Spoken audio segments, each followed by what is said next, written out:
I host conferences sometimes, and I was hosting a conference, and there was another speaker there who was from KiwiHost. Do you all know KiwiHost? It's a mystery shopping customer service training company. And I asked him the same question that he asked his audience that day, and I asked it in the same way. So in a few moments' time, I'm going to say the word go. I want everyone to put up a number of fingers that you think indicate on a scale of 1 to 10 what the average New Zealand retail customer service experience would be. So if you think it's 10, you hold up 10 fingers. If it's 5, you hold up 5 fingers. Everyone understand? Okay. 1, 2, 3, go! Does anyone, nice and high, have a look around to see everybody else. I see 4 people with 2 hands up. 5, 6, 7, a distinct minority of people have both hands up. Please lower your hand. Would you like to know the answer? One guy in the front wants to know, I'll tell you the answer, sir. 3.5. 3.5 out of 10. This country wants tourists, right? Am I right? Am I wrong?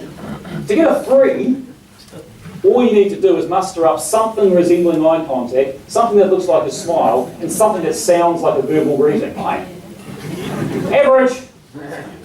So it's not rocket science, it's human 101, and we're not doing it very well. And it's obviously not a skill thing. If you put a gun to someone's head, most people are capable of going, hi. So clearly we're choosing not to, the application of discretionary effort. So why? And the beauty of this, not the beauty, but the ugliness of this is we recognise the opposite all the time. Think about the last 3 or 4 new places you went for coffee. And you're going to get a coffee, you're going to get a coffee, you meet Surly Girl, I'm the least qualified person to do this, you'll buy the coffee, but that's all you're getting, and you'll tell your mates, you're not going to get upsold to a muffin. But when you see the opposite, it shines out like a beacon, and it turns into a story, and a story you'll passionately advocate this business for to others. 24 years ago, working in Wellington, starting out, want to impress, got a suit, shoes are a bit shabby, I need to get some new business shoes, and shoe shop right across the street, Manor Street, fantastic, half an hour for lunch, bowl on down, pretty typical shoe shop.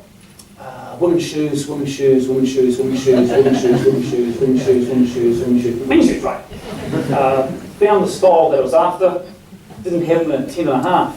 So I'd go to the young lady behind the counter, excuse me miss, I'm not that style, but I want them at 10.5. You got them out the back? Of course there is no out the back, it's a curtain across the brick wall. So she goes to a little computer, tap, tap, tap, tap. Oh yes sir, we do have them at 10.5 at our Lambton Key branch, about 800 metres around the corner.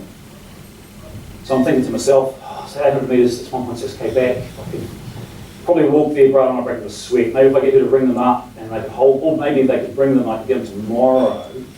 In whatever 3 seconds it takes me to think that, she jumps over the counter and runs out the door.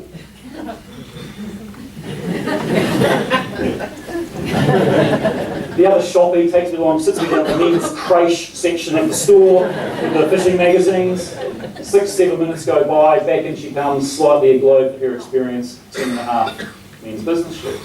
I don't know how many hundreds of times I've told that story. Ask me later, I'll tell you the name of the store. There wasn't a rule in that shop that said, thou shalt leap over the counter and run 1.6 k's. But there wasn't a rule which said she couldn't.